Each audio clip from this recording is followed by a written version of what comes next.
CM Yogi Adityanath ने 30 अक्टूबर को प्रयागराज में टोंस नदी पर बने जिस पुल का ऑनलाइन उद्घाटन किया था, उद्घाटन के 24 घंटे के अंदर ही उस पुल में दरारें आ गई। दरअसल टोंस नदी पर बना पुल एमपी और यूपी को जोड़ता है। 66 करोड़ रुपए की लागत से यह पुल बना था। पुल पर आई दरारों की तस्वीरें सोशल मीडिया पर वायरल हुई तो लोगों की प्रतिक्रियाएं आने लगी। लोगों ने कहा कि इसकी जांच होनी चाहिए। अधिकारियों का कहना है कि पुल में दरारें नहीं आई हैं, बल्कि इसकी मिट्टी धंस गई है। लेकिन इस पूरे मामले पर सियासत तेज हो गई है और अखिलेश यादव ने योगी सरकार को घेर लिया है। बता दें कि संगम नगरी प्रयागराज में यूपी के सीएम योगी आदित्यनाथ ने जिले में टोंस नदी पर बने जिस पुल का लोकार्पण 2 दिन पहले किया था, उसमें आवागमन शुरू होने के कुछ घंटे बाद ही दरारें आ गईं। नवनिर्मित पुल में दरार आते ही सरकारी अमले में हड़कंप मच गया। आनन फानन में पुल को बंद कर दिया गया। मरम्मत के बाद अब पुल को दोबारा शुरू तो कर दिया गया है, लेकिन लापरवाही और भ्रष्टाचार की बुनियाद पर खड़े इस पुल पर अब सियासत शुरू हो गई है। सपा मुखिया और यूपी के पूर्व सीएम अखिलेश यादव ने तो ट्वीट कर प्रयागराज के इस पुल की तुलना गुजरात के मोरबी वाले पुल से कर दी। बहरहाल सियासी घमासान के बीच बैकफुट पर आए सरकारी अमले ने पुल में आई गड़बड़ी पर अपनी सफाई पेश की है। राहत की बात यह है कि पुल को तकरीबन 20 घंटे की मरम्मत के बाद फिर से चालू कर दिया गया है। दरअसल प्रयागराज में शहर से तकरीबन 60 किलोमीटर दूर मध्य प्रदेश बॉर्डर के नजदीक नारीवारी इलाके में टोंस नदी पर एक पुल बनाया गया है। तकरीबन 63 करोड़ रुपए की लागत से बनने वाले इस पुल का शिलान्यास 2.5 साल पहले सूबे के डिप्टी सीएम केशव प्रसाद मौर्य ने किया था। ये पुल प्रयागराज और मध्य प्रदेश के 200 से ज्यादा गांवों के लोगों को सुविधा के मद्देनजर बनाया गया है। पुल के निर्माण से यूपी और एमपी के इन 200 गाँव के लोगों को काफी राहत मिलने की उम्मीद जताई जा रही थी। महाकुंभ में संगम आने वाले श्रद्धालुओं को भी इस पुल से खासी मदद मिलनी थी।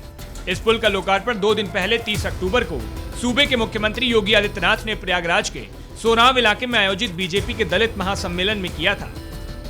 इस मौके पर सीएम योगी आदित्यनाथ ने कहा था कि उनकी सरकार में निर्माण के काम न सिर्फ समय पर पूरे हो रहे हैं, बल्कि क्वालिटी का भी खास ध्यान रखा जा रहा है। सीएम योगी आदित्यनाथ ने कहा था कि प्रयागराज में 14 महीने बाद लगने वाले महाकुंभ के कामों को क्वालिटी के साथ समय पर पूरा कराया जाएगा। गौरतलब है कि इस पुल का निर्माण यूपी राज्य सेतु निगम ने कराया था। लोकार्पण के 10 घंटे बाद ही इस पुल में मामूली दरार आ गई। यह दरार पुल में उस जगह हुई जहां उसे आपस में ज्वाइंट किया गया था। ज्वाइंट में दरार आने से हड़कंप मच गया। स्थानीय लोगों ने जब यह जानकारी अफसरों को दी तो सरकारी अमले में कोहराम मच गया। अफसरों ने किसी अनहोनी की आशंका के मद्देनजर पुल पर आवागमन बंद करा दिया। एक्सपर्ट की जांच के बाद पुल की मरम्मत कराई गई और तकरीबन 20 घंटे बाद इसे फिर से चालू कर दिया गया। पुल के दोबारा चालू होने पर स्थानीय लोगों ने राहत की सांस तो ली है, लेकिन उन्हें डर भी लग रहा है। लोग चाहते हैं कि इस मामले में लापरवाही बरतने वालों के खिलाफ कड़ी कार्रवाई की जाए। लोकार्पण के 10 घंटे बाद ही पुल में दरार आने और इसे आवागमन के लिए बंद किए जाने पर सपा मुखिया अखिलेश यादव ने सूबे की योगी सरकार पर निशाना साधा है। उन्होंने एक्स पर पोस्ट करके कहा कि भ्रष्टाचार की वजह से ऐसा हुआ है। कुंभ मेला नजदीक है, ऐसे में लोगों की जिंदगी को कतई खतरे में नहीं डाला जाना चाहिए। उन्होंने इस पुल की तुलना गुजरात में बड़े हादसे का सबक बनने वाले मोरबी पुल से की है। हालांकि प्रयागराज में राज्य सेतु निगम के परियोजना प्रबंधक अनिरुद्ध कुमार ने दरार की बात को नकारते हुए कहा कि मिट्टी धंस जाने की वजह से कुछ तकनीकी खामी आई थी, जिसे ठीक कर दिया गया है और पुल को दोबारा चालू कर दिया गया है।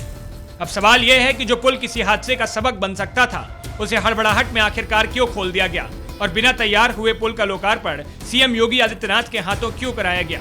अब देखना यह होगा कि इस मामले में लापरवाही बरतने वाले अफसरों के खिलाफ कोई कार्रवाई की जाती है या फिर सियासी उठापटक के बीच इस मामले को यहीं दफन कर दिया जाएगा।